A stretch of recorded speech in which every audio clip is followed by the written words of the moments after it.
Hello प्यारे बच्चों, कैसे हैं आप सब। उम्मीद करता हूं आप लोग बहुत अच्छे होंगे, सुरक्षित होंगे। तो आज हम बात करने वाले हैं बेटा हमारे साइंस के चैप्टर नंबर 4 के बारे में, जिसका टाइटल आपके पास है carbon and its compound.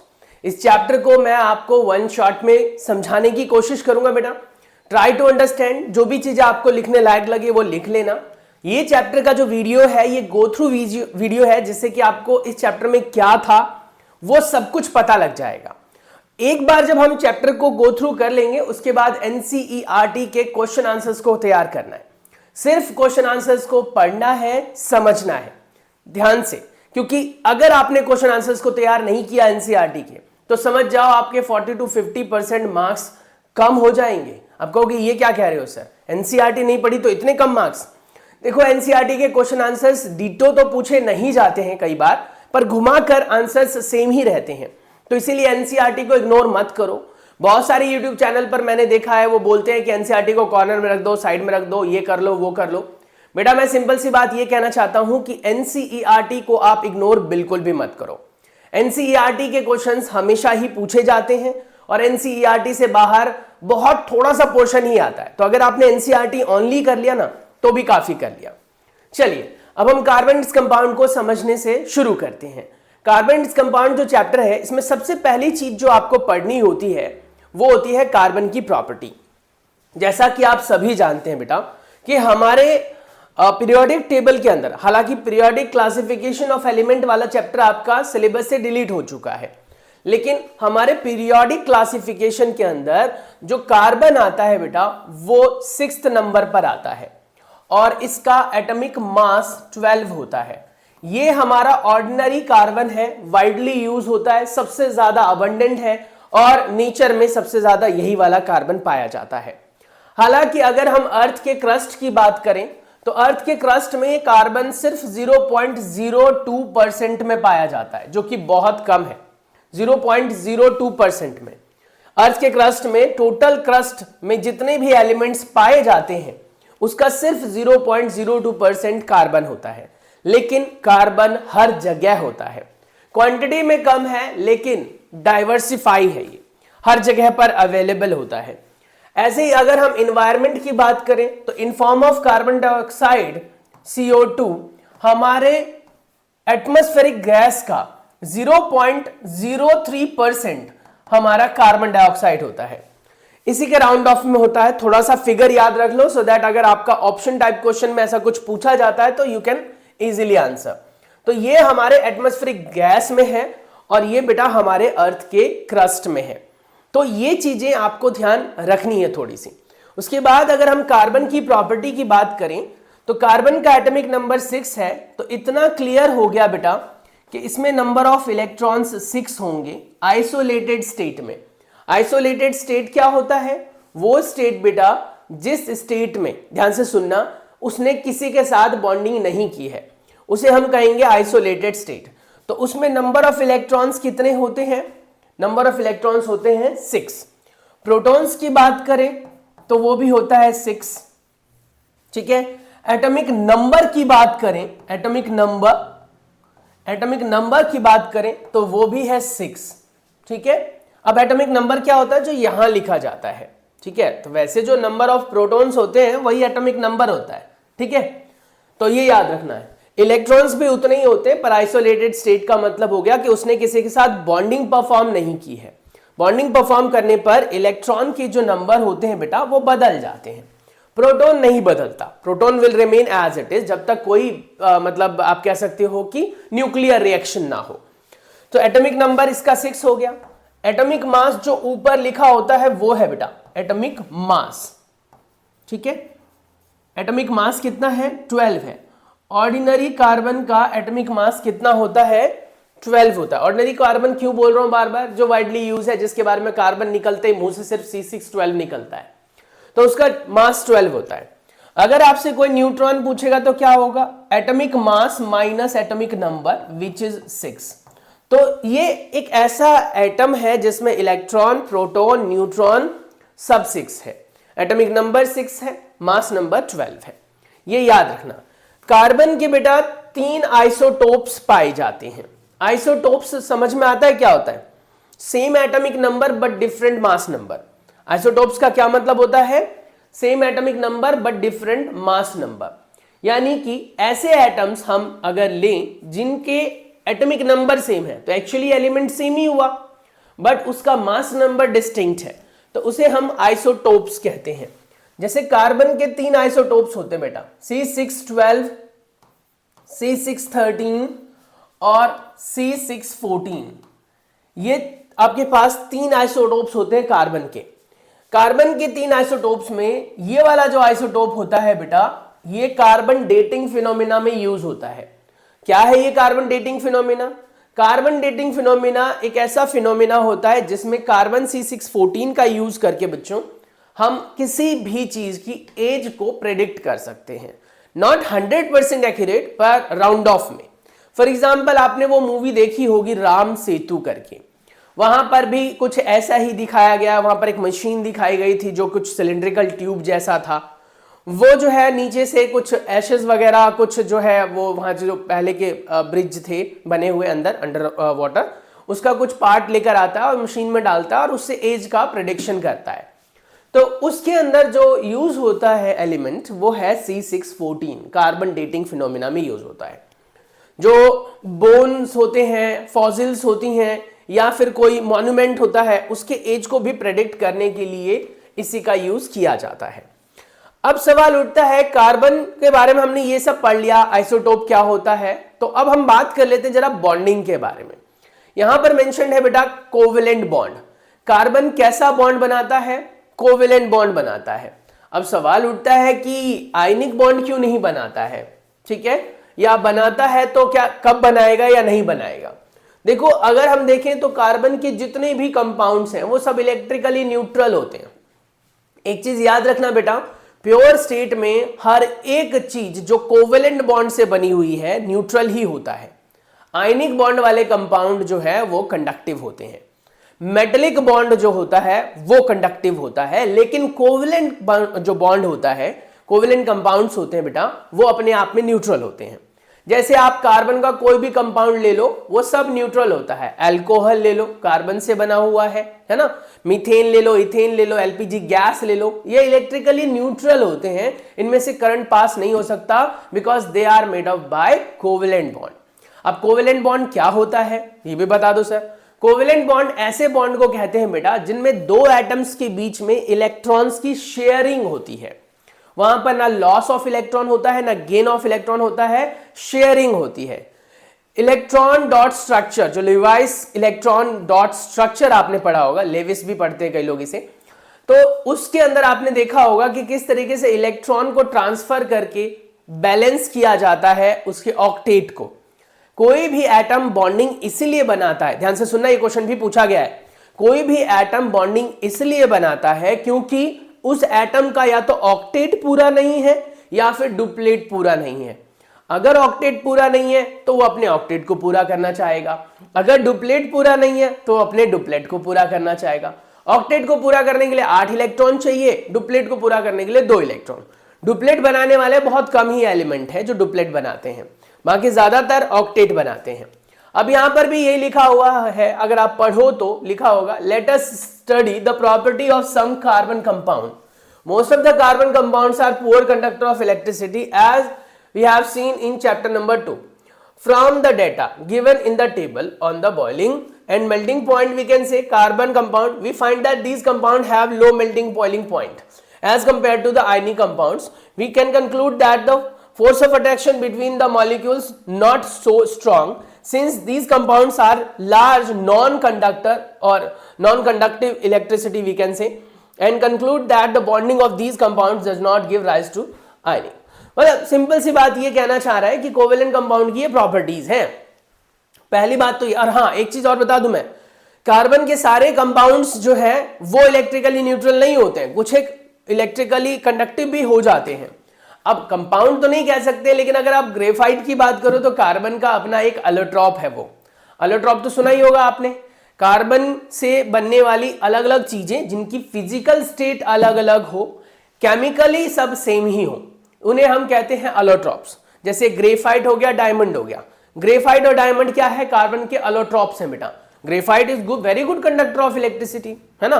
Graphite बहुत अच्छा कंडक्टर है, इलेक्ट्रिसिटी को बहुत अच्छी तरीके से कंडक्ट कर देता है।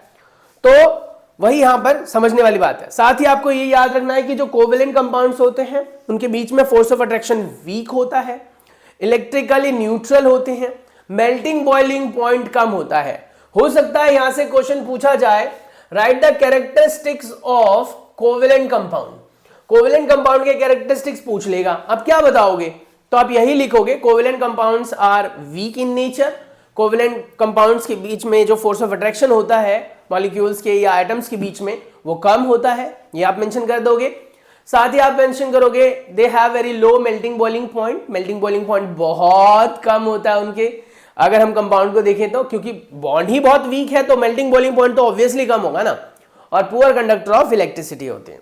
तो ये प्रॉपर्टीज आप मेंशन कर सकते हो, ठीक है।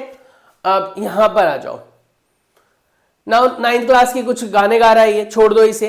यहां पर आता है कार्बन जो है वो इतने सारे कंपाउंड बना पाता है। यहां से एक बहुत अच्छा क्वेश्चन निकल के आता है, why carbon can form so many compounds. Carbon जो है वो इतने सारे कंपाउंड बना जाता है, क्या वजह है? कार्बन के इतने सारे कंपाउंड बनाने के पीछे बेटा दो वजह है। एक है उसका टेट्रावैलेंसी, ठीक है। टेट्रावैलेंसी क्या मतलब हुआ? टेट्रा मतलब होता है 4, वैलेंसी मतलब हो गया वैलेंस शेल के इलेक्ट्रॉन से, ठीक है, जितना वो बॉन्डिंग बनाने में कंट्रीब्यूट करेगा। तो अगर मैं कार्बन की बात करूं, एटॉमिक नंबर 6 है और शेल्स के हिसाब से अगर हम तोड़े इसे, तो पहले शेल में बस बेटा 2 ही इलेक्ट्रॉन जा सकते हैं, अगले में 8 जा सकते हैं, पर इसके पास बेचारे के पास 4 ही बच गए, क्योंकि ओवरऑल अगर हम देखें तो 2 और 4 6 हो गए, है ना। तो पहले में आपके पास कितने हैं? 2, और दूसरे में कितने हैं बेटा? 4, ठीक है। अब ये जो 2 और 4 है ये अपने आप में इलेक्ट्रॉन्स हैं, लेकिन वैलेंस शेल के इलेक्ट्रॉन कौन कहलाएंगे? वैलेंस शेल के इलेक्ट्रॉन ये कहलाएंगे 4। आखिरी शेल वाले इलेक्ट्रॉन को वैलेंस शेल इलेक्ट्रॉन कहते हैं। ये वैलेंस शेल इलेक्ट्रॉन्स है बेटा, ठीक है, शॉर्ट में लिख दिया मैंने, वैलेंस शेल इलेक्ट्रॉन। ये जो वैलेंस शेल इलेक्ट्रॉन है यही बॉन्डिंग में हेल्प करते हैं। अब कई बार ना आप कंफ्यूज हो जाते हो, सर वैलेंसी और वैलेंस शेल इलेक्ट्रॉन में क्या अंतर है? वैलेंसी होता है कि कितने इलेक्ट्रॉन्स वो एटम शेयर कर सकता है, लूज कर सकता है, गेन कर सकता है, सो दैट वो अपना ऑक्टेट और डुप्लेट बना ले। समझ में आ गया? यानी कि electrons which are responsible for formation of bond is known as valency, ठीक है। जितने नंबर ऑफ इलेक्ट्रॉन्स उसके बॉन्डिंग बनाने के लिए रिस्पॉन्सिबल है, चाहे वो लूज करके बनाए, चाहे वो गेन करके बनाए, चाहे वो शेयर करके बनाए, उसे हम क्या कहते हैं? वैलेंसी कहते हैं बेटा। वहीं पर वैलेंस शेल के इलेक्ट्रॉन क्या होते हैं? हमें नहीं मतलब वो बॉन्ड कितने बना रहा है नहीं बना रहा है, हमें मतलब है कि उसके वैलेंस शेल में इलेक्ट्रॉन पड़े कितने हैं, जितने पड़े हैं वो उसके वैलेंस शेल इलेक्ट्रॉन कहलाते हैं। इतना आ गया समझ में? अब वैलेंसी नेगेटिव हो सकती है, वैलेंसी पॉजिटिव हो सकती है, लेकिन वैलेंस शेल के इलेक्ट्रॉन हमेशा पॉजिटिव होते हैं। वैलेंसी नेगेटिव कैसे हो सकती है? अगर किसी को चाहिए इलेक्ट्रॉन तो वो नेगेटिव वैलेंसी दिखाएगा। फॉर एग्जाम्पल क्लोरीन की अगर मैं बात करूं तो वो -1 दिखाएगा। कार्बन की बात करूं तो बेटा वो +-4 तक दिखा सकता है, यानी प्लस वैलेंसी और माइनस वैलेंसी दोनों दिखा सकता है, लेकिन वैलेंस शेल के इलेक्ट्रॉन 4 ही है। सोडियम की बात करूं तो सोडियम का एटॉमिक नंबर 11 होता है, ब्रेक करोगे तो 281 बनेगा, तो आखिरी शेल में 1 इलेक्ट्रॉन है, तो वैलेंस शेल इलेक्ट्रॉन तो 1 हुआ पॉजिटिव, लेकिन वैलेंसी क्या हुई? वो 1 इलेक्ट्रॉन अपना छोड़ना चाहेगा, क्योंकि उसको कोई 7 इलेक्ट्रॉन दे ही नहीं पाएगा। और पहली बात तो उसके पास 7 इलेक्ट्रॉन लेने के लिए एनर्जी होगी ही नहीं, क्योंकि जब कोई भी इलेक्ट्रॉन लेता है बेटा तो बदले में उसे एनर्जी देनी पड़ती है। कोई इलेक्ट्रॉन अगर देता है तो बदले में उसे एनर्जी चाहिए होती है। तो मैं कह रहा हूं कि सोडियम को अगर 1 इलेक्ट्रॉन लूज करना है तो उसको बहुत कम अमाउंट ऑफ एनर्जी चाहिए होगी, है ना, किसी और से, तो वो दे देगा उसे। फॉर एग्जांपल सोडियम और क्लोरीन के बीच का बॉन्ड, तो ये चीज आपको याद रखना है। कार्बन जो है बेटा 4 इलेक्ट्रॉन के साथ है वैलेंस शेल में। अब हो सकता है कि ये 4 इलेक्ट्रॉन ले, है ना, और 4 दे दे, तो 4 अगर देगा बेटा तो 4 पॉजिटिव बनाएगा, तो लॉस ऑफ 4 इलेक्ट्रॉन के साथ 4 पॉजिटिव बना लेगा ये। उसके बाद अगर 4 लेगा तो गेन ऑफ 4 इलेक्ट्रॉन बनाएगा, अब गेन करेगा तो वो 4 नेगेटिव बना लेगा। तो कार्बन हैव टेट्रावैलेंसी, क्योंकि 4 नेगेटिव बनाए चाहे 4 पॉजिटिव बनाए, है तो 4 ही, तो कार्बन की टेट्रावैलेंसी होती है। ये एक one of the main reason है जिसकी वजह से कार्बन इतना डाइवर्सिफाई होता है। उसके बाद इतना ही नहीं बेटा, कार्बन क्योंकि शेयरिंग करता है तो मल्टीपल बॉन्ड्स बना लेता है। Carbon can form single bond, carbon can form double bond, carbon can form triple bond. तो मल्टीपल बॉन्ड्स बनाने की एबिलिटी होने की वजह से भी वो इतने सारे कंपाउंड बनाता है। ये दूसरा रीजन है। पहला रीजन टेट्रावेलेंसी, दूसरा मल्टीपल बॉन्ड्स। तीसरा रीजन क्या है? Catenation power. कैटिनेशन पावर का मतलब हो गया बेटा सेल्फ बॉन्डिंग एबिलिटी। कार्बन अपने जैसे दूसरे कार्बन से बहुत अच्छी तरीके से बॉन्ड बना लेता है, इसीलिए उसे हम क्या कहते हैं? Self bonding ability. कार्बन की बॉन्डिंग आपस में बहुत अच्छी होती है, सेल्फ बॉन्डिंग बहुत स्ट्रांग होती है, तो इसीलिए हम उसे सेल्फ बॉन्डिंग एबिलिटी के नाम से जानते हैं। और सेल्फ बॉन्डिंग एबिलिटी की वजह से बेटा वो बहुत लंबे लंबे कंपाउंड्स बना लेता है। अब सभी सेल्फ बॉन्डिंग एबिलिटी दिखाते हैं, कुछ थोड़ा कम दिखाएगा, कुछ ज्यादा दिखाएगा। फॉर एग्जाम्पल अगर सेल्फ बॉन्डिंग, अरे क्लियर हो जा,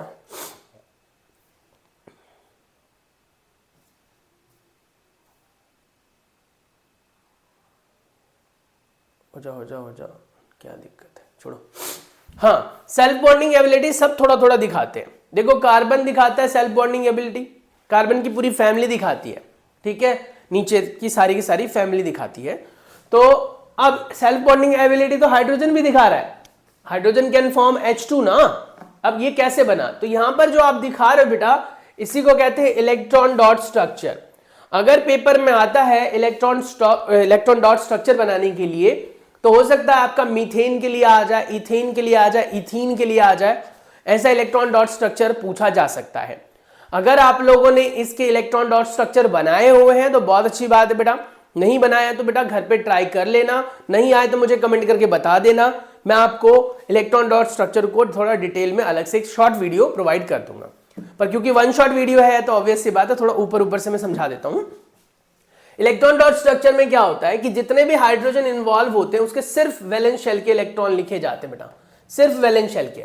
अब हाइड्रोजन बेचारा एक ऐसा एटम है जिसका एटॉमिक नंबर 1 है, इलेक्ट्रॉन एक ही पड़ा है उसके पास, तो उसके वैलेंस शेल में भी एक ही इलेक्ट्रॉन होगा। उस इलेक्ट्रॉन को यहां पर इसने क्रॉस से रिप्रेजेंट कर लिया। You may represented by dot also, that is why it is considered as electron dot structure. तो आप डॉट से भी ले सकते हो, क्रॉस से भी ले सकते हो, ये आपकी मर्जी है। तो आपने इसे मान लो क्रॉस से रिप्रेजेंट किया। अब होगा क्या कि कार्बन, देखो हाइड्रोजन की अगर हम बात करें तो हाइड्रोजन के एक ही इलेक्ट्रॉन है और पहले शेल में बेटा 2 इलेक्ट्रॉन्स हो सकते हैं, है इस बेचारे के पास एक ही, एक और इसे चाहिए। तो ये क्या कहते हैं कि भाई चलो आपस में बॉन्ड बना लो, आपस में बॉन्ड बना लो, तो ये इससे बॉन्ड बनाने के तैयार हो जाता है ना। और जिसकी वजह से होता क्या है कि इनके इलेक्ट्रॉन्स ओवरलैप हो जाते हैं, इनके जो शेल वाले इलेक्ट्रॉन्स है वो ओवरलैप हो जाते हैं, जिसकी वजह से ये दोनों इलेक्ट्रॉन इसके भी काउंट होंगे और ये दोनों इलेक्ट्रॉन इसके भी काउंट होते हैं। तो इस तरीके से दोनों के डुप्लेट फॉर्म हो जाते हैं और बैलेंस हो जाता है। एक चीज याद रखना, एक बॉन्ड में बेटा 2 इलेक्ट्रॉन्स इन्वॉल्व होते हैं, एक यहां है एक यहां है, तो इसका मतलब ये नहीं कि 2 बॉन्ड है, ये सिर्फ एक बॉन्ड है हाइड्रोजन हाइड्रोजन के बीच में, इसे हम कहते हैं सिंगल बॉन्ड। और ये किस टाइप का बॉन्ड है बेटा, बताओ किस टाइप का बॉन्ड है? क्या ये कोवेलेंट बॉन्ड है, क्या ये आयनिक बॉन्ड है, बताओ, या फिर एक और बॉन्ड होता है इलेक्ट्रोवैलेंट बॉन्ड, वो भी बताऊंगा, बताओ क्या है? ये कोवेलेंट बॉन्ड है क्योंकि शेयरिंग हुई है। ऐसे बेटा और भी अगर हम देखें, नीचे आ जाओ, तो यहां पर हमारे पास बेटा ऑक्सीजन का इलेक्ट्रॉन डॉट स्ट्रक्चर। अब लुईस जो थे वो एक साइंटिस्ट थे जिन्होंने कहा था यार बॉन्डिंग को समझना बड़ा आसान है अगर हम उसको ये समझ के देखें कि उसके वैलेंस शेल के इलेक्ट्रॉन के साथ चल क्या रहा है, उसके वैलेंस शेल इलेक्ट्रॉन के साथ जो कुछ चल रहा है उसको अगर हम ढंग से समझ लें तो हम आसानी से देख सकते हैं। तो इसी को एक्सप्लेन करने के लिए उन्होंने ऐसा बनाया। अब जैसे ऑक्सीजन है, ऑक्सीजन का एटॉमिक नंबर क्या होता है, बताओ फटाक से, ऑक्सीजन का एटॉमिक नंबर क्या होता है, कौन बताएगा? बताओ ऑक्सीजन का एटॉमिक नंबर क्या होता है बेटा, ऑक्सीजन का एटॉमिक नंबर क्या होता है बताओ? ऑक्सीजन का एटॉमिक नंबर होता है बेटा 8, है ना, ऑक्सीजन का एटॉमिक नंबर 8। स्प्लिट करोगे इसको शेल्स के अंदर तो आप 2 और 6 लिख सकते हो। वैलेंस शेल में 6 इलेक्ट्रॉन्स हैं, तो इसीलिए यहां पर 6 इलेक्ट्रॉन्स दिखाए गए हैं। Have you noticed? इस ऑक्सीजन का भी वही सेम 6 इलेक्ट्रॉन होगा। अब ये इलेक्ट्रॉन्स कुछ ऐसे अरेंज हैं कि इस ऑक्सीजन के ये 2 इलेक्ट्रॉन्स हैं और इस ऑक्सीजन के ये 2 इलेक्ट्रॉन्स हैं। अब आपको भी पता है वैलेंस शेल के अंदर 6 इलेक्ट्रॉन्स हैं, तो ये सेटिस्फाइड तो नहीं है, क्योंकि सेटिस्फाई होने के लिए इसे चाहिए 8 इलेक्ट्रॉन, ऑक्टेट रूल है ना, ऑक्टेट रूल। अब सवाल लगता है कि क्यों 2 ही क्यों चाहिए, 8 ही क्यों बनाना है इसको, नोबल गैस कॉन्फ़िगरेशन को अचीव करने के लिए। क्योंकि ऑक्सीजन का जो सबसे आसपास वाला नोबल गैस है वो आप अगर गौर से देखें तो ऑक्सीजन के बाद फ्लोरीन आता है, फ्लोरीन के बाद नियॉन आता है। नियॉन एकमात्र नोबल गैस है जो इसके क्लोज है ना, इसके क्लोज है। तो ऑक्सीजन एक इलेक्ट्रॉन लेकर फ्लोरीन जैसा बन जाएगा, एक और इलेक्ट्रॉन लेकर नियॉन जैसा बन जाएगा। तो इसीलिए वो 2 इलेक्ट्रॉन लेता है जिससे कि नियॉन जैसा कॉन्फ़िगरेशन बना सके, स्टेबल हो सके। इसे हम stable gases, noble gases, zero valency भी कहते हैं। तो ऐसा बनना चाहता है, तो इसीलिए इसको 2 इलेक्ट्रॉन्स चाहिए। तो ये क्या करते हैं, आपस में इलेक्ट्रॉन्स को शेयर करते हैं। यहां पर बॉन्ड बना डबल बॉन्ड बना, तो टोटल कितने इलेक्ट्रॉन इन्वॉल्व हुए, अगर आप गौर से देखो तो 4 इलेक्ट्रॉन इन्वॉल्व हुए। यहां पर भी बॉन्ड का टाइप कैसा है, कोवेलेंट ही है, इसे आयनिक नहीं बोल सकते, कोई लूज नहीं कर रहा, कोई गेन नहीं कर रहा, शेयरिंग ही हो रही है। पर ये डबल बॉन्ड है, लेकिन ये कार्बन नहीं है, ये याद रखना। इनकी भी कैटिनेशन पावर है, कम है, सिर्फ और सिर्फ आप ऑक्सीजन के साथ ये डबल बॉन्ड बना लेते हैं। उसके बाद नेक्स्ट आ जाओ, नाइट्रोजन पे आ जाओ बेटा। नाइट्रोजन पर अगर हम देखें तो इसके वैलेंस शेल में हमने पढ़ा ना, फ्लोरीन बोल दिया था कि मैंने, हाँ फ्लोरीन बोला। नाइट्रोजन की बात करें तो नाइट्रोजन में एटॉमिक नंबर 7 होता है। वैलेंस शेल को अगर हम देखें तो 2 और 5 बनता है बेटा, 5 है। वैलेंस शेल में कितने इलेक्ट्रॉन्स हैं, 5 इलेक्ट्रॉन्स हैं। इसको 3 चाहिए, तो पहले इसने 5 इलेक्ट्रॉन रिप्रेजेंट कर दिया इधर, ये 3 और ये 2, ऐसे इसके ये 3 और ये 2, समझ में आ गया। अब 3 इलेक्ट्रॉन कैसे मिलेंगे, तो कहते हैं भाई चलो आपस में ही बॉन्ड बना लेते हैं, ऐसे ऐसे। इस तरीके से इन्होंने आपस में 3-3 इलेक्ट्रॉन्स शेयर कर दिए, और जिसकी वजह से बॉन्ड बना ट्रिपल बॉन्ड। और इलेक्ट्रॉन कितने शेयर हुए, टोटल 6। तो एक बॉन्ड में 2 इलेक्ट्रॉन शेयर हो रहे हैं, एक पहले एटम का, एक दूसरे एटम का। ये हमें पहले से पता है। चलो ये भी खत्म हो गया, आगे आ जाओ। अब यहां पर मीथेन का दे रखा है इलेक्ट्रॉन डॉट स्ट्रक्चर। ऐसे मैंने बोला आपका इथेन का, प्रोपेन का, इथीन का, ब्यूटीन का, किसी का भी बनाने के लिए आ सकता है। बनाना बड़ा आसान है। देखो अगर 2 डिफरेंट टाइप के एटम्स आ जाते हैं बेटा, तो उसमें से एक एटम को डॉट से रिप्रेजेंट कर दो, दूसरे को क्रॉस से, यानी उसके इलेक्ट्रॉन को। अब जैसे कार्बन है, कार्बन के इलेक्ट्रॉन को यहां पर बेटा क्रॉस से रिप्रेजेंट किया है, ठीक है, ये देखो क्रॉस है ये। और हाइड्रोजन के इलेक्ट्रॉन्स को देखो बेटा डॉट से रिप्रेजेंट किया गया है, ठीक है। किससे रिप्रेजेंट किया गया है, डॉट से। ये हाइड्रोजन के इलेक्ट्रॉन्स हैं।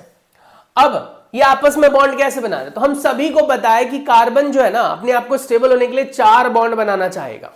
ये चीज हमेशा याद रखना, कार्बोनेट्स कंपाउंड पढ़ रहे हो तो ये आपको पता होना चाहिए कि हाइड्रोजन जितने भी आप डालना चाहो डाल सकते हो, बस कार्बन की वैलेंसी को पूरा करना है आपको। तो कार्बन कितने चाहिए बॉन्ड, कार्बन को देखो मैंने कहा कि यार एक कार्बन है मेरे पास, इसके 4 बॉन्ड बनाने हैं, तो कितने हाइड्रोजन चाहिए। एक हाइड्रोजन तो एक ही बॉन्ड बना सकता है, क्योंकि उसके पास बेचारे के पास एक ही इलेक्ट्रॉन है।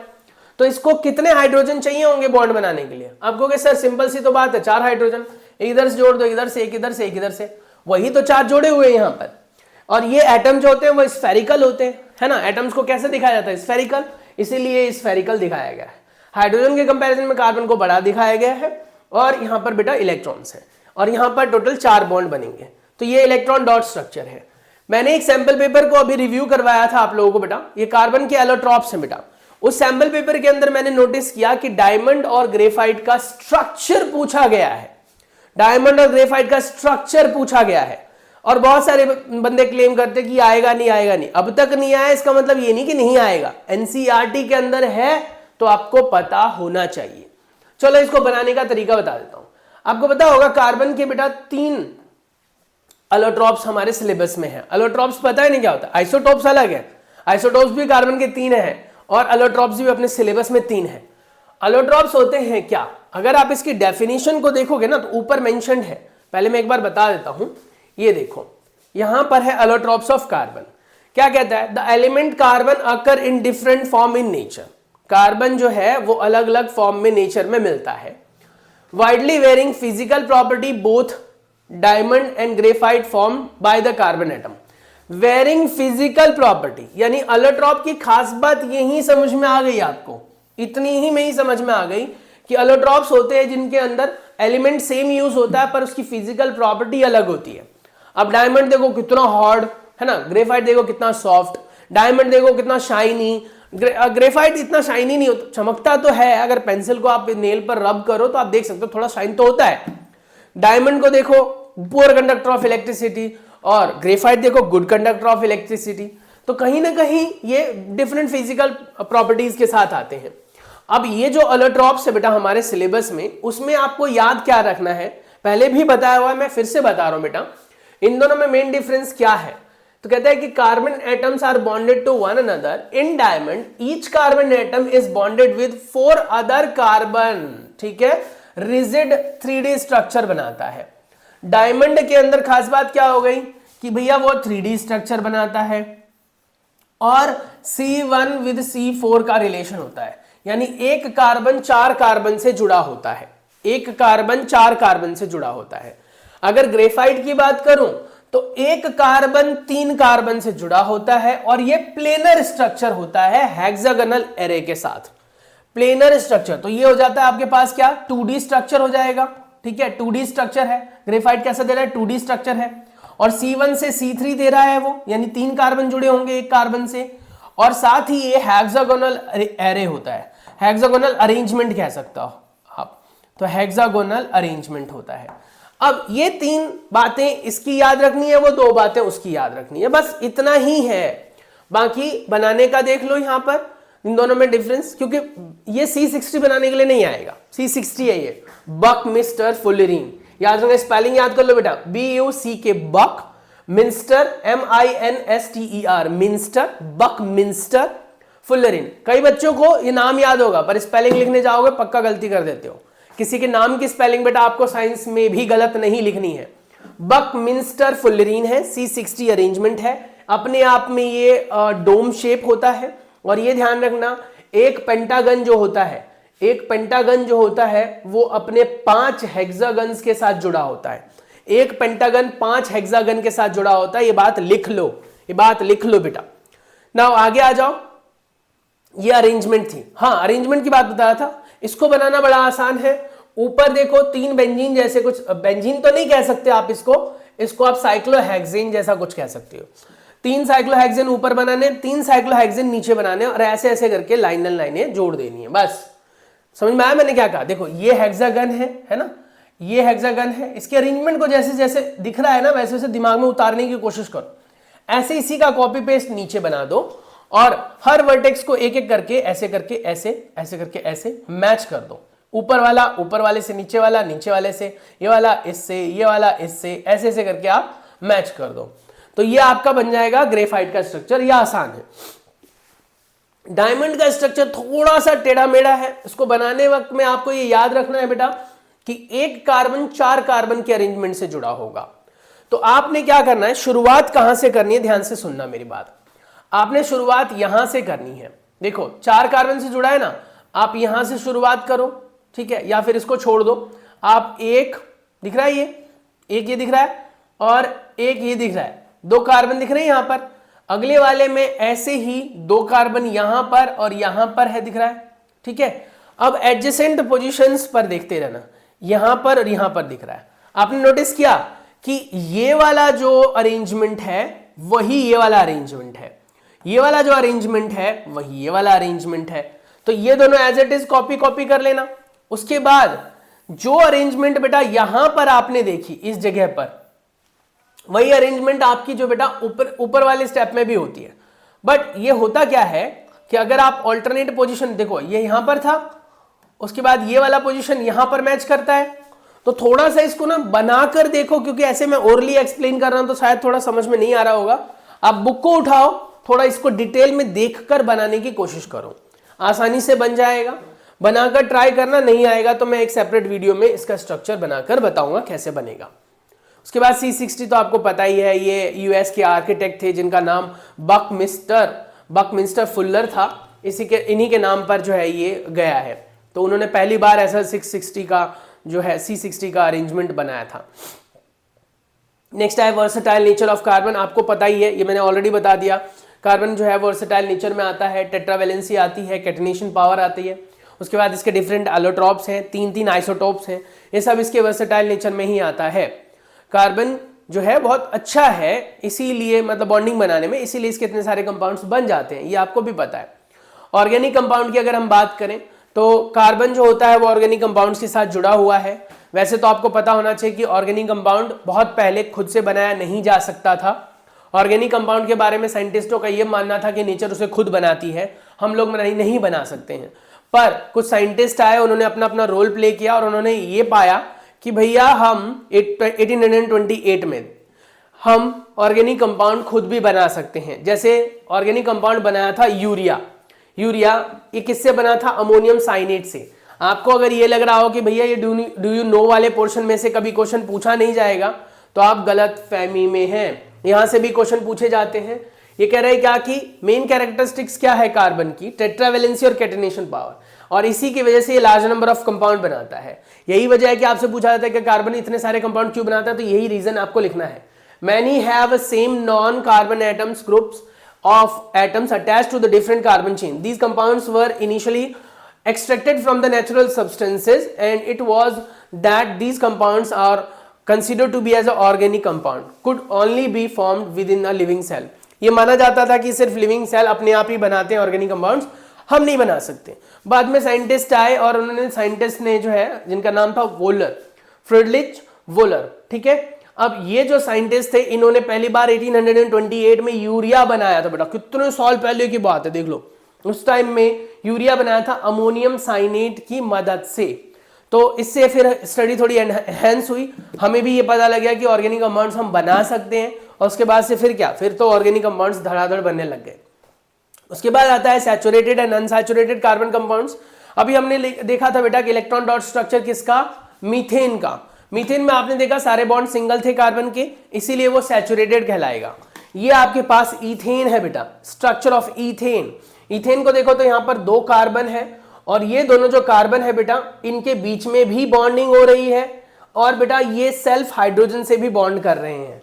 हालांकि देखा जाए तो हर एक कार्बन के 4 ही बॉन्ड हैं। देखो तो ये इसके साथ, इसके साथ, इसके साथ, प्लस में इसके साथ एक बॉन्ड, ये वाला इसके साथ एक बॉन्ड, प्लस में 3 हाइड्रोजन के साथ बॉन्ड। तो इस तरीके से टोटल 4 बॉन्ड ही बना रहे हैं दोनों कार्बन। लेकिन ओवरऑल बॉन्डिंग की अगर हम बात करें तो ओवरऑल बॉन्डिंग में कितने बॉन्ड बन रहे हैं यहां पर? तो 1 2 3 4 5 6 7 ही बॉन्ड बन रहे हैं, ठीक है। लेकिन ओवरऑल सिस्टम बैलेंस है। ये जो आप देख रहे हो इलेक्ट्रॉन डॉट स्ट्रक्चर है इथेन का, और यहां पर क्योंकि कार्बन कार्बन के बीच में सिंगल बॉन्ड है, इसे हम सैचुरेटेड हाइड्रोकार्बन कहेंगे। सैचुरेटेड हाइड्रोकार्बन में सिंगल सिंगल बॉन्ड बनता है। ये देखो सिंगल बॉन्ड बन रहा है, ये सैचुरेटेड है। हाइड्रोजन को आप अपने मन से कहीं पर भी चिपका सकते हो। ये अगर देखो आप तो ये बेटा आपका अनसैचुरेटेड हाइड्रोकार्बन है, क्योंकि कार्बन कार्बन के बीच में यहां पर डबल बॉन्ड आ गया। जैसे ही डबल या ट्रिपल बॉन्ड आ जाता है वो अनसैचुरेटेड हो जाता है। अनसैचुरेटेड हाइड्रोकार्बन हमारे हेल्थ के लिए अच्छा होता है as compare to saturated hydrocarbon, ये याद रखना। तो ये हमारे पास बेटा अनसैचुरेटेड हाइड्रोकार्बन है। आगे आ जाओ। इसका इलेक्ट्रॉन डॉट स्ट्रक्चर मैंने स्टार्टिंग में ही बोला था कि इथीन का इलेक्ट्रॉन डॉट स्ट्रक्चर हो सकता है बनाने के लिए आ जाए। जैसे अगर आप इसको एनालाइज करें तो कार्बन कार्बन के बीच में डबल बॉन्ड यहां पर दिख रहा है। डबल बॉन्ड में 4 इलेक्ट्रॉन इन्वॉल्व होंगे। कार्बन और हाइड्रोजन के बीच में सिंगल बॉन्ड है, तो 1 इलेक्ट्रॉन कार्बन का है, 1 इलेक्ट्रॉन हाइड्रोजन का है। ऐसे यहां पर भी। अब कहोगे सर पिछले वाले में तो आपने देखा हाइड्रोजन हर जगह ऐसे ऐसे बैलेंस करके लगा दिया आपने, इधर के 2 हाइड्रोजन ऐसे क्यों फैल गए? मतलब कि इसका जो अरेंजमेंट है सर वो ऐसा क्यों हुआ? क्योंकि बेटा जैसे डबल बॉन्ड आता है तो इलेक्ट्रॉन क्लाउड बढ़ जाते हैं, तो जो हाइड्रोजन ऊपर और नीचे जुड़ने चाहिए थे वो इलेक्ट्रॉन्स की वजह से थोड़ा सा रिपल्सन फील करते हैं और थोड़े पुश हो जाते हैं, इसीलिए से ये बॉन्ड ऐसे खुल जाते हैं। ये याद रखना है, थोड़ा सा ध्यान रखना है। वैसे तो ये पेपर में पूछा नहीं जाएगा, बट ये बेसिक केमिस्ट्री का पार्ट है जो अगर आप 11th-12th में केमिस्ट्री लेते हो तो पढ़ने के लिए मिलेगा। नेक्स्ट आ जाता है बेटा कार्बन कार्बन की चेन की हम बात करें। कार्बन कार्बन कई तरीके से चेन बना सकते हैं बेटा। कार्बन रिंग चेन बना सकता है, ब्रांच बना सकता है और स्ट्रेट बना सकता है। जब कभी भी कार्बन बैक टू बैक जुड़ता है, एक के पीछे एक जुड़ता चला जाए, ऐसे करके जुड़ता चला जाए, तो इसे हम स्ट्रेट चेन बोलते हैं। हाइड्रोजन के बारे में ज्यादा नहीं सोचना है क्योंकि हाइड्रोजन आप अपनी नीड के अकॉर्डिंगली लगा सकते हो। हाँ, लेकिन ये याद रखें कि कार्बन के सिर्फ 4 ही बॉन्ड होने चाहिए, कहीं लगाते लगाते 5-6 मत लगा देना। उसके बाद ब्रांचिंग की बात करें तो ब्रांचिंग में कई बच्चे इसे भी ब्रांचिंग समझ लेते हैं, भैया ये लीनियर ही कहलाएगा, स्ट्रेट चेन ही बोलेंगे इसे ब्रांच नहीं बोलेंगे।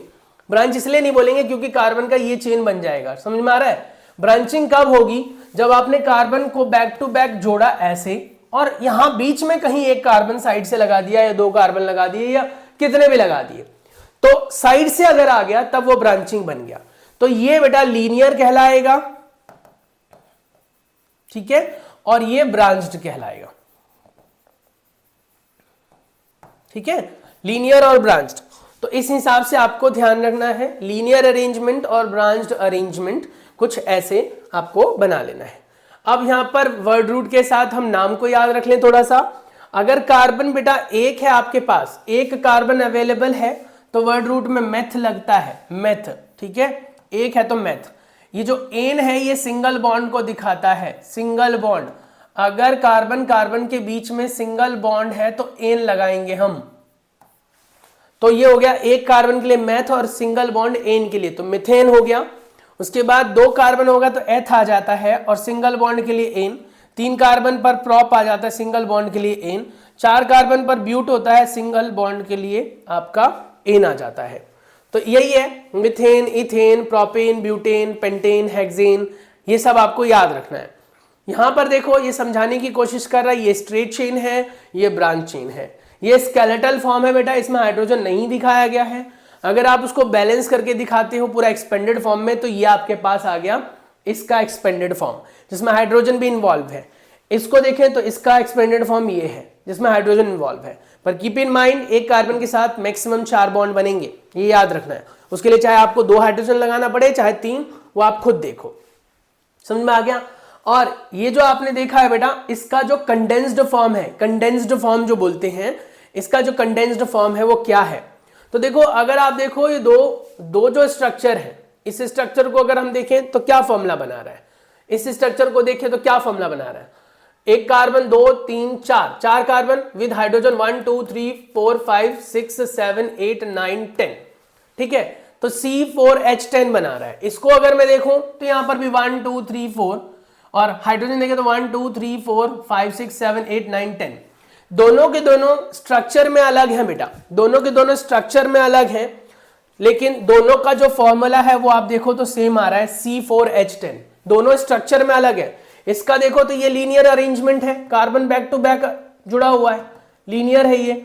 और अगर इसकी बात करूं बेटा तो इसमें अगर हम इसे देखें तो इसमें कार्बन ये 3 लीनियर है, ये ब्रांच में बन गया। अगर इन 3 को लीनियर मानो तो ये ब्रांच बन जाएगा, वो कोई एक ब्रांच में जाएगा, तो ये ब्रांच्ड हो गया। अब अगर आप नोटिस करो तो एक लीनियर बना एक ब्रांच्ड बना, तो दोनों के स्ट्रक्चर तो अलग हो गए लेकिन फॉर्मूला स्टिल सेम। ऐसे कंपाउंड्स बेटा जिनका स्ट्रक्चर अलग अलग हो, यानी स्ट्रक्चरल अरेंजमेंट अलग अलग हो, बट उसका मॉलिक्यूलर फॉर्मूला बेटा सेम हो, उसे हम कहते हैं आइसोटोप्स। नहीं, गलत जवाब, आइसोमर्स। क्या कहते हैं? आइसोमर्स। ऐसे मैंने एक बच्चे से क्वेश्चन पूछा, उसने यही आंसर दिया था।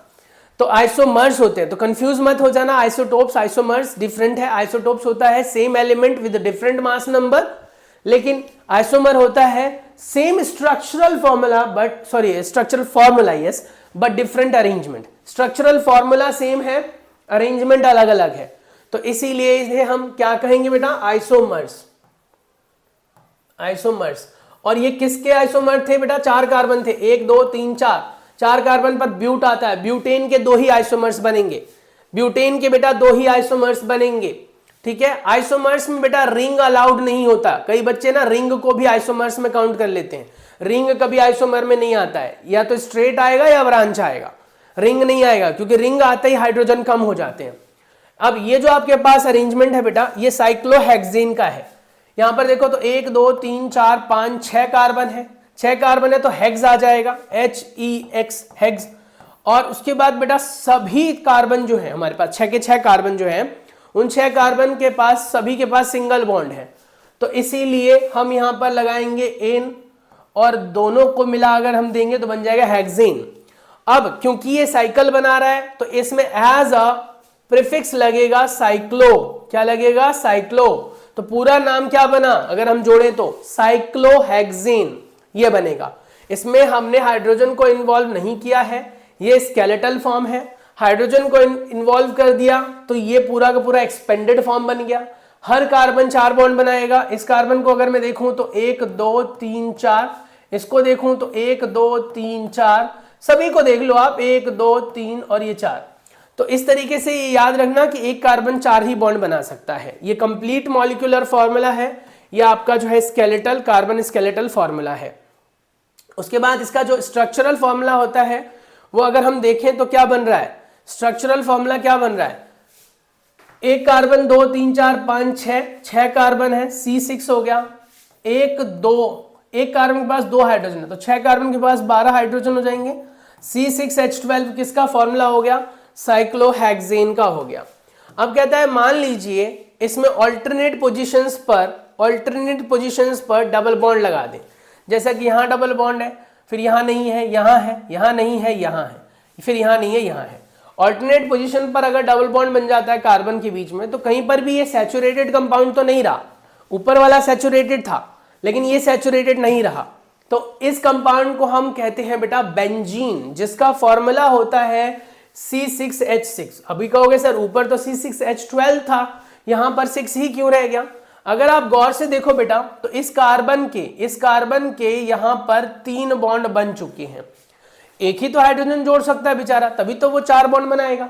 सिमिलरली इसके भी 3 बॉन्ड बन गए, 2 इधर से 1 इधर से, तो एक ही बना सकता है, तो एक हाइड्रोजन यहां से रह गया।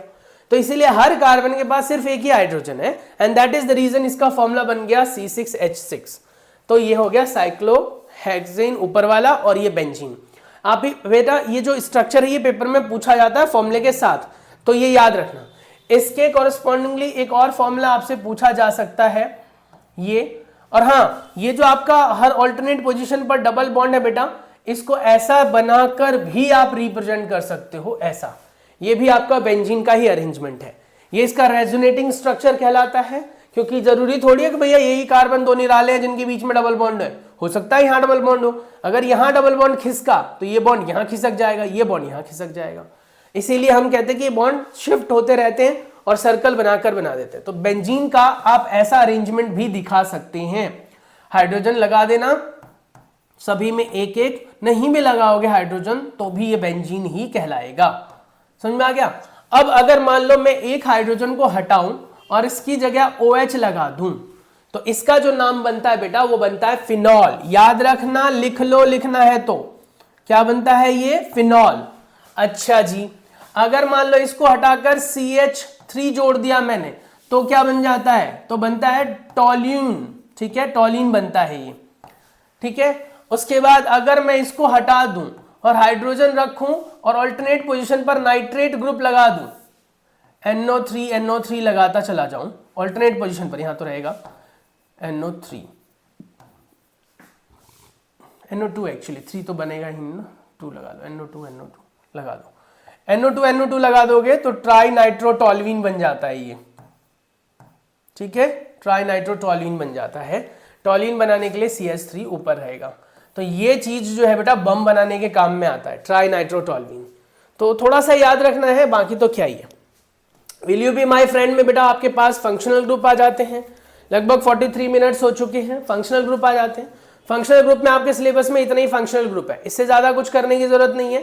ये कार्बोनाइल के फंक्शनल ग्रुप होते हैं। कार्बोनाइल क्या होता है बेटा, जिसमें carbon with double bond of oxygen हो। Carbon double bond of oxygen यहां दिख रहा है, यहां दिख रहा है, यहां दिख रहा है, तो इन्हें हम कार्बोनाइल ग्रुप कहते हैं। कार्बोनाइल ग्रुप वाले जो 3 हमारे सिलेबस में फंक्शनल ग्रुप है वो है एल्डिहाइड, कीटोन और कार्बोक्सिलिक एसिड। याद रखना, एल्डिहाइड, कीटोन और कार्बोक्सिलिक एसिड ये हमारे कार्बोनाइल ग्रुप वाले मतलब फंक्शनल ग्रुप्स हैं। ये अगर फ्लोरीन, क्लोरीन, ब्रोमीन, आयोडीन यानी जिसे आप हेलो या हेलोजन कहते हो, 17th ग्रुप के एलिमेंट होते हैं बेटा हमारे पीरियोडिक टेबल में। ग्रुप और पीरियड के बारे में शायद आपको ना पता हो, पर ये इतना याद रखो कि 17th ग्रुप में होते हैं। बहुत ज्यादा रिएक्टिव नॉन मेटल होते हैं, गैसियस स्टेट में पाए जाते हैं, किसी भी मेटल से बहुत तेजी से जुड़ना चाहते हैं, और जब भी ये किसी भी चेन में जुड़ते हैं तो एज अ प्रीफिक्स काम में आते हैं। फॉर एग्जाम्पल अगर क्लोरीन है तो आप इसके लिए क्लोरो इस्तेमाल करोगे, ब्रोमीन है तो ब्रोमो इस्तेमाल करोगे, आयोडीन है तो आयोडो इस्तेमाल करोगे। समझ में आ गया। अगर आपका ऑक्सीजन से रिलेटेड कंपाउंड है तो जैसे अल्कोहल आ गया, अल्कोहल जैसे कि मीथेनॉल, मीथेनॉल का फॉर्मूला होता है बेटा CH3OH, इसे हम वुड स्पिरिट के नाम से भी जानते हैं। ये नॉन कंज्यूमेबल अल्कोहल होता है, इसको अगर आप पीते हैं तो अंधे हो सकते हैं, डेथ तक हो जाती है लोगों की। बिहार में बहुत बार केसेस सुनने के लिए आए होंगे, दारू पीने से लोगों की हो गई मौत। अब बेटा वो ये वाला दारू पी लेते हैं, जबकि एक अल्कोहल ये भी आपने देखा होगा CH3CH2OH, जिसे आप क्या बोलते हैं बेटा, इथेनॉल। ये कंज्यूमेबल अल्कोहल होता है, पर इसका मतलब ये नहीं कि ये हेल्थ के लिए अच्छा है, ये भी बुरा है, लेकिन इसका इफेक्ट लॉन्ग टर्म में दिखता है, इसका बहुत इमीडिएट इफेक्ट दिखाई देता है। तो इसीलिए ध्यान रखना, ये कतई भी कंज्यूमेबल नहीं है। ये कंज्यूम कर भी लेते हैं लोग तो मौत अचानक से नहीं होती है, पर करना ये भी नहीं चाहिए। तो ये इथेनॉल है बेटा, जो अल्कोहल का हमारा प्राइमरी कह सकते हो सॉल्वेंट है, हम इसे सॉल्वेंट के तौर पर यूज करते हैं। ये एल्डिहाइडिक ग्रुप है CHO, ये कीटोनिक ग्रुप है। एल्डिहाइडिक और कीटोनिक ग्रुप की खास बात सुन लो, एल्डिहाइडिक ग्रुप हमेशा लास्ट में जुड़ता है, कीटोनिक ग्रुप कभी भी लास्ट में नहीं हो सकता, ये बात याद रखनी है। कीटोनिक ग्रुप जो होता है वो विद इन द चेन कहीं होगा, विद इन द चेन, लेकिन एल्डिहाइडिक ग्रुप जो है वो एंड में होगा, कार्बोक्सिलिक ग्रुप भी एंड में होगा। कार्बोक्सिलिक ग्रुप देखो तो एक कीटोनिक ग्रुप जुड़ा हुआ है, एक अल्कोहलिक ग्रुप जुड़ा हुआ है, दोनों मिलकर वो कार्बोक्सिलिक ग्रुप बनते हैं। तो इस हिसाब से वैलेंसी पूरी करके ये कंपाउंड्स बना लेते हैं बेटा। होमोलोगस सीरीज की बात करें, होमोलोगस सीरीज होता है ऐसी सीरीज जिसमें कार्बन जितने भी हैं बेटा, उनमें जो उनका जो एक पैटर्न बनेगा, उनका जो एक सीरीज बनेगा बेटा, उन सीरीज के अंदर CH2 का मॉलिक्यूलर फॉर्मूला डिफरेंस आएगा। कितने का आएगा बेटा, CH2 का आएगा। फॉर एग्जाम्पल मैंने कह दिया CH4 मीथेन, उसके बाद मैंने कह दिया CH3CH3, जिसको शॉर्ट में मैं लिखूंगा तो C2H6, जिसे हम बोलेंगे ethane. Next one is C3H8 propane. Next आ जाता है C4H10 ब्यूटेन। अब इन सब में अगर आप गौर फरमाएं बेटा तो ये सब CH2 के डिफरेंस से सेपरेट है। यहां पर एक कार्बन 4 हाइड्रोजन है, यहां पर 2 कार्बन 6 हाइड्रोजन है, तो कार्बन कितना बढ़ा, 1, हाइड्रोजन कितने बढ़े तो 2, तो CH2 बढ़ गया। यहां पर देखो कार्बन 1 बढ़ा, हाइड्रोजन 2 बढ़ गए, CH2 बढ़ा। यहां पर भी सेम ऐसे ही बढ़ा CH2 का डिफरेंस। तो कोई भी होमोलोगस सीरीज जो होता है बेटा उसमें आपका डिफरेंस CH2 का ही आता है। कितने का आता है, CH2 का। अब इसका मतलब ये नहीं कि यही रहेगा हमेशा मीथेन इथेन प्रोपेन ही, इन का भी आ सकता है और आइन का भी हो सकता है। तो जनरल फॉर्मूला जो होता है एल्केन का वो याद रख लो, फंक्शनल ग्रुप में जो भी आपका चेंज है वो अलग है, लेकिन एन का जो फॉर्मूला होता है वो होता है CnH2n+2। एल्कीन का क्या होता है बताओ, तो यहां पर देखो इसका डबल से 2 एक्स्ट्रा, उसके बाद इसके डबल जितना, और एल्काइन में क्या होगा बेटा, इसके डबल से 2 कम। बस इतना ही करना होता है, इतना ही करना होता है, रटने की जरूरत नहीं है। इसका डबल से 2 ज्यादा, डबल, डबल से 2 कम, इतना। एल्केन, एल्कीन और एल्काइन ये अपने आप में जो हाइड्रोकार्बन है बेटा उसके फॉर्मूले हैं। उसमें भी ये वाला सैचुरेटेड है बेटा, ये सैचुरेटेड का फॉर्मूला है, ये दोनों अनसैचुरेटेड हैं क्योंकि इनके पास है डबल बॉन्ड। अब कहता है कि क्या इसके पास कोई फंक्शनल ग्रुप नहीं हो सकता, हो सकता है। फॉर एग्जाम्पल मैंने कहा कि यार मुझे ना मिथेनॉल बनाना है, तो मैंने देखा CH3OH आता है ना, एक हाइड्रोजन कम हुआ, उसकी जगह पर OH जुड़ गया। मैंने कहा मुझे इथेनॉल बनाना है, CH3CH2OH आता है। फिर आपने गौर फरमाया कि यहां पर आपका डबल जो हाइड्रोजन है वो है, लेकिन पहले ये ट्रिपल था और एक हाइड्रोजन हटने के बाद OH लग गया। तो सिंपली अल्कोहल का जनरल फॉर्मूला क्या हो गया, अल्कोहल का कोई जनरल फॉर्मूला पूछ ले ऑप्शन टाइप क्वेश्चन में तो क्या बन गया, वो बन गया CnH2n+1 साथ में OH। समझ में आ गया। अब कहोगे क्या किया सर ये आपने नोटिस किया बेटा कि अल्कोहल का जो जनरल फॉर्मूला था वो CnH2n+2, सॉरी एल्केन का जो जनरल फॉर्मूला था वो CnH2n+2 था, लेकिन उसमें से मैंने एक हाइड्रोजन हटा दिया, CnH2n+1 बन गया। वो हाइड्रोजन जो हटा उसकी जगह OH लगा दिया, तो फॉर्मूला बन गया CnH2n+1 साथ में OH। OH ये माइनस नहीं है, ये बॉन्ड को दिखाता है। ऐसे ही आप इसकी जगह कोई भी फंक्शनल ग्रुप लगा सकते हो, OH है या फिर क्लोरीन है, ब्रोमीन है या फिर एल्डिहाइड है, कीटोन है, कुछ भी लगा सकते हो। ये पार्ट एन में सेम रहेगा। समझ में आ गया? इतना सा ही याद रखना होता है यार, पेपर में इससे ज्यादा कुछ नहीं आता। ठीक है, ये सब क्लियर है, क्लियर है, क्लियर है। नेमिंग की बात करें, नेमिंग करते वक्त सबसे पहले बेटा आपको लॉन्गेस्ट कार्बन चेन देखना है, जो सबसे लंबा है उसके हिसाब से वर्ड रूट असाइन कर लो, एन, इन, आइन। अगर आता है तो सिंगल बॉन्ड, डबल बॉन्ड और ट्रिपल बॉन्ड को दिखाता है। कभी कभी नेम से फॉर्मूला पूछ लेते हैं, कभी कभी फॉर्मूले से नेम। अब आपको ये पता होना चाहिए कि सबसे प्रेफरेंस में आपको कार्बन का नंबरिंग लेना है। ऐसा चेन डिसाइड करो जिसमें कार्बन सबसे ज्यादा आता हो, उसको उठा लो। उसके बाद बेटा आप ये देख लो कि उसका फंक्शनल ग्रुप कहां जुड़ा हुआ है और कौन सा फंक्शनल ग्रुप है। आपके सिलेबस में जितने फंक्शनल ग्रुप है वही आएंगे। हाँ, वो बात अलग है, ईथर और एस्टर भी आ सकता है, लेकिन फंक्शनल ग्रुप में आपके पास 4 ही हैं, या तो हैलोजेंस है, या फिर ऑक्सीजन वाले 4 नहीं, टोटल 5 हो गए ना, या तो ऑक्सीजन वाले 5, जैसे अल्कोहल, एल्डिहाइड, कीटोन और कार्बोक्सिलिक एसिड, ये ऑक्सीजन बेस्ड है। और जो नॉर्मल हैलोजन बेस्ड है वो आपका तो हो गया हलाइड्स, उन्हें हलाइड्स बोलते हैं। अब नेम में देखो कैसे करते हैं। फॉर एग्जाम्पल आपके पास इसकी नेमिंग करनी है, तो आपने देखा यार यहाँ पर कार्बन कितने, और कार्बन 4, 4 नहीं है, 3 कार्बन है, 3 कार्बन है, कार्बन यही है, ये क्लोरीन है, इसको कार्बन नहीं समझ लेना, तो 3 कार्बन है, 3 कार्बन है, तो ऑब्वियस सी बात है इसका नाम क्या हुआ, मिथ, इथ, प्रॉप। तो इतना तो क्लियर हो गया कि वर्ड रूट में प्रॉप लगेगा। ठीक है जी, प्रॉप हमने ढूंढ लिया, वर्ड रूट। उसके बाद अगर आप देखो तो यहां पर क्लोरीन जुड़ा हुआ है, जो कि एज अ प्रीफिक्स जुड़ता है, और क्लोरीन जब जुड़ता है तो क्लोरो लगाते हैं, और क्योंकि सारे सिंगल बॉन्ड है तो अपन एन लगाएंगे, तो क्या बन गया, क्लोरोप्रोपेन। देखो आप, आ रहा है क्लोरोप्रोपेन, कितना आसान है, इजी है ना, क्लोरोप्रोपेन। नेक्स्ट है अल्कोहल, अल्कोहल से बनाना है। अब देखो यहां पर मिथ, एथ, प्रॉप है ना, और एक अल्कोहलिक ग्रुप हो गया तो प्रॉप आ गया, तो आपने लिखा प्रॉप, प्लस में अल्कोहल जो है अपने आप में एज ए सफिक्स होगा तो अल लगता है, ऑल लगता है, अल्कोहल के लिए ऑल लगता है, एल्डिहाइड के लिए अल लगता है, कीटोन के लिए ONE ऑन लगता है, और बेटा जितने भी हमारे हलाइड्स हैं उनके लिए क्लोरो, ब्रोमो, आयोडो उसके कॉरेस्पॉन्डिंगली लगता है। तो प्रॉप आ गया, सारे सिंगल बॉन्ड है तो एन आ गया, प्लस में ऑल आ गया। एक चीज याद रखना बेटा, ये वाला ई और ये वाला ओ आपस में जब एक दूसरे के साथ डिसॉल्व होंगे तो ये ई नहीं लिखा जाएगा, तो बन जाएगा क्या, प्रोपेनॉल। देखो ये लिखा है ना प्रोपेनॉल, तो इस तरीके से आप जो है नेमिंग कर सकते हो। ऐसे अगला जो है एल्डिहाइड का कर रखा है, उससे अगला जो है वो आपका कीटोन का कर रखा है। आप देखो तो कीटोन बीच में बना रखा है, नोटिस करो ये बीच में है कीटोन, प्रोपेनॉन हो गया। उसके बाद अगला देखो तो कार्बोक्सिलिक का है जो कि ओइक बना रहा है। उससे अगला देखो तो बेटा एल्कीन है जो कि डबल बॉन्ड होगा कार्बन कार्बन के बीच में। उसके बाद आयन है जो कि आपका ट्रिपल बॉन्ड होगा। क्या ही आएगा इससे बाहर, इससे बाहर क्या ही आएगा, तो ऐसे ही आता है, बस इतना ही पूछा जाता है। नेक्स्ट आता है कार्बन की केमिकल प्रॉपर्टी, कंबशन शो करता है, कार्बन आसानी से जल जाता है। कार्बन के ही कंपाउंड से जिनको जला जला कर हम एज अ फ्यूल यूज करते हैं बेटा, जैसे एलपीजी का सिलेंडर देखो कार्बन का कंपाउंड है, पेट्रोल, डीजल, केरोसिन देखो तो कार्बन का कंपाउंड है, इनको हम जलाते हैं। मीथेन बायोगैस जो होता है हमारा नेचुरल गैस, उसको जलाते हैं। तो कहीं ना कहीं ये सब बर्न होते हैं, और बर्न होने पर हमें सिर्फ और सिर्फ as a waste carbon dioxide देते हैं।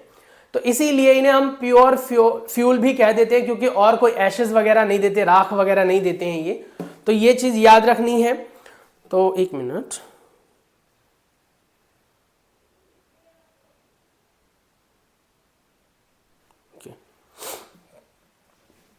तो ये रिएक्शंस पूछे जाते हैं। ये ऑक्सीडेशन ऑफ कार्बन है, ये ऑक्सीडेशन ऑफ मीथेन है, ये ऑक्सीडेशन ऑफ अल्कोहल है। ये रिएक्शन बहुत इंपॉर्टेंट जो थर्ड वन है बेटा, अल्कोहल को बर्न करने वाले। बहुत सारे यूट्यूब चैनल पर इसके बर्निंग की वीडियोस आप लोगों ने देखे होंगे। वो लोग अल्कोहल लेते हैं, बड़े से बॉटल में डालते हैं, हिलाते हैं और बर्न कर देते हैं, ऐसे करके कुछ जलता है वो।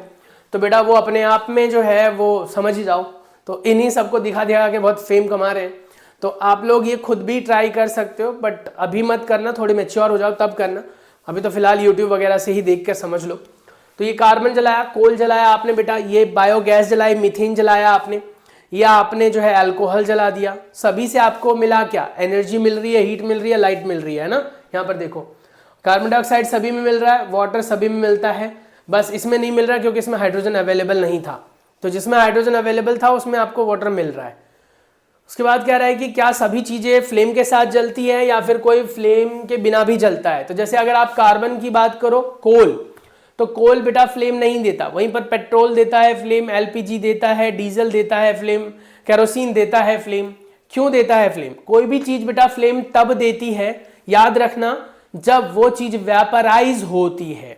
ठीक है, जो चीज वेपर्स नहीं बनाते हैं बर्न होते हुए, वो फ्लेम नहीं देते हैं। जैसे कैंडल फ्लेम देता है क्योंकि कैंडल के अंदर जो वैक्स है बेटा पहले वो पिघलता है, फिर वेपर बनता है, फिर जलता है, इसलिए वो फ्लेम देता है।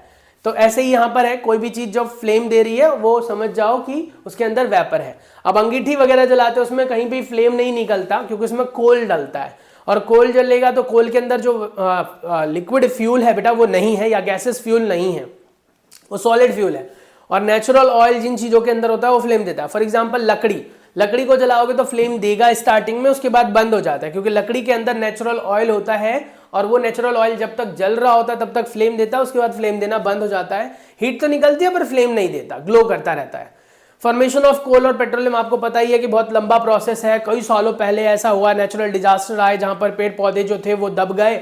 जो पेड़ पौधे मिट्टी के अंदर दबे, आधे जले आधे नहीं जले, वो दबते चले गए, कंप्रेस होते चले गए, और अर्थ के प्रेशर और टेम्परेचर के बढ़ने की वजह से वो कोल में कन्वर्ट हो गए।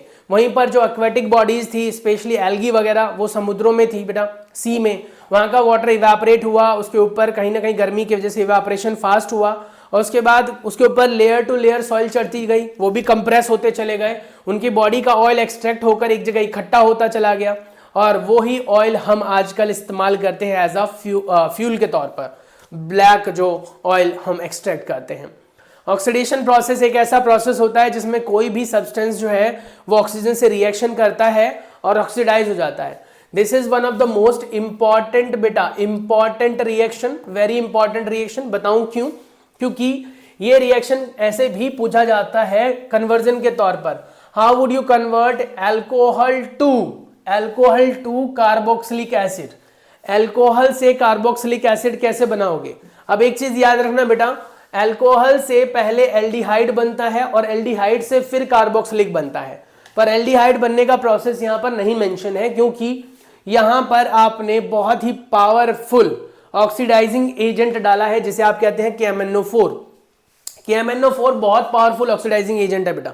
ऐसे ही K2Cr2O7 पोटेशियम डाइक्रोमेट, ये भी अपने आप में पावरफुल ऑक्सीडाइजिंग एजेंट है। तो जब भी आपको कोई ऑक्सीडाइजिंग एजेंट का नाम पूछेगा तो ये दिमाग में सबसे पहले आना चाहिए। ऑक्सीडाइजिंग एजेंट क्या काम करता है? दूसरे की ऑक्सीडेशन करने में मदद करता है।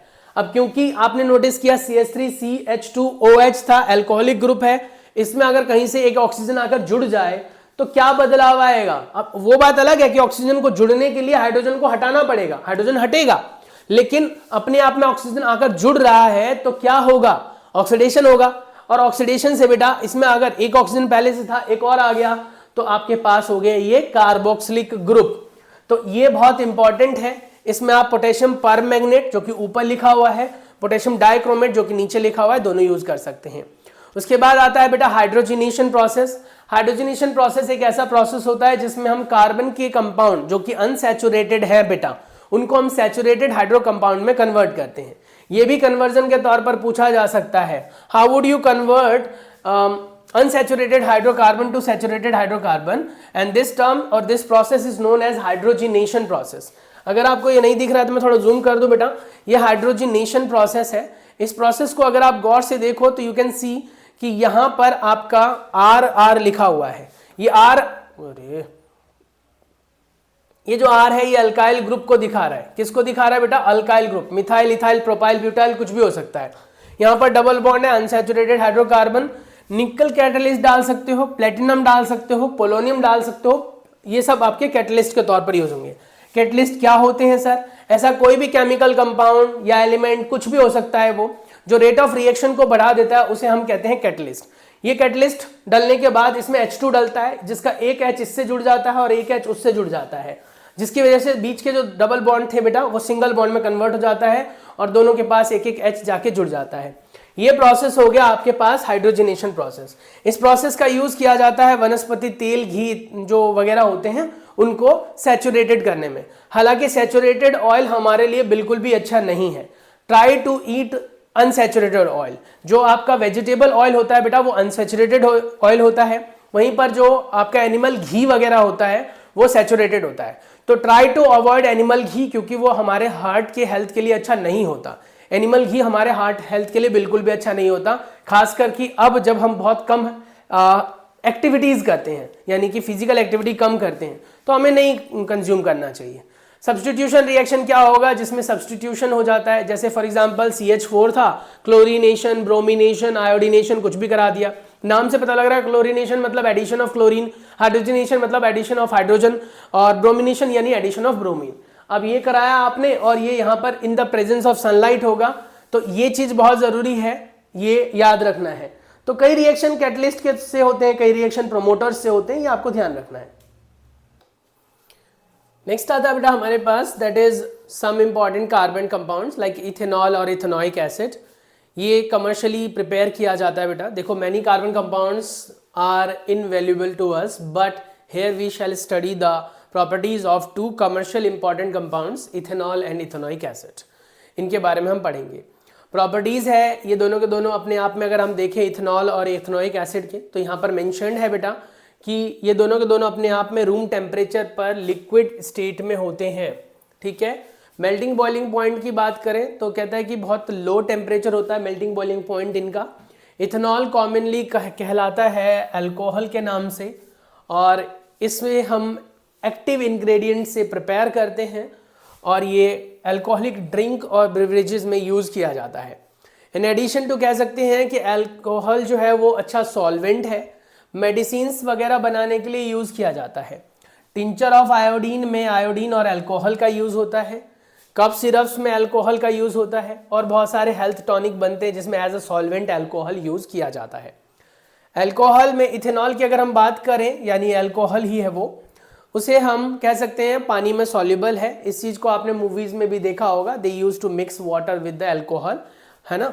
तो ये है कंजम्पशन थोड़ा क्वांटिटी में इथेनॉल का कोई बहुत बड़ा कह सकते हो मेजर इफेक्ट नहीं देता है, पर ड्रंकनेस दिखा देता है, यानी आदमी झूलता रहता है, थोड़ा सा कह सकते हो ऐसी सिचुएशन में आता है। पर अगर ज़्यादा क्वांटिटी में कंज्यूम किया जाए तो बेटा बहुत ज़्यादा खतरनाक हो सकता है, और स्पेशली जब एब्सोल्यूट अल्कोहल कंज्यूम किया जाए तो। रिएक्शन की बात करें, इथेनॉल कैसा रिएक्शन दिखाता है, तो कहता है कि अगर मान लो इथेनॉल को सोडियम के साथ रिएक्शन कराएं तो सोडियम इथॉक्साइड बनाता है। वेरी इंपॉर्टेंट रिएक्शन बेटा, पेपर में कई बार ये पूछा गया है, मोस्ट प्रोबेबल आ भी सकता है ये। तो ये याद रखना कि सोडियम को जब रिएक्शन कराया जाएगा इथेनॉल के साथ तो सोडियम इथॉक्साइड बनाएगा, और सोडियम इथॉक्साइड का फॉर्मूला है CH3CH2OH, H हट जाता है, Na जुड़ जाता है।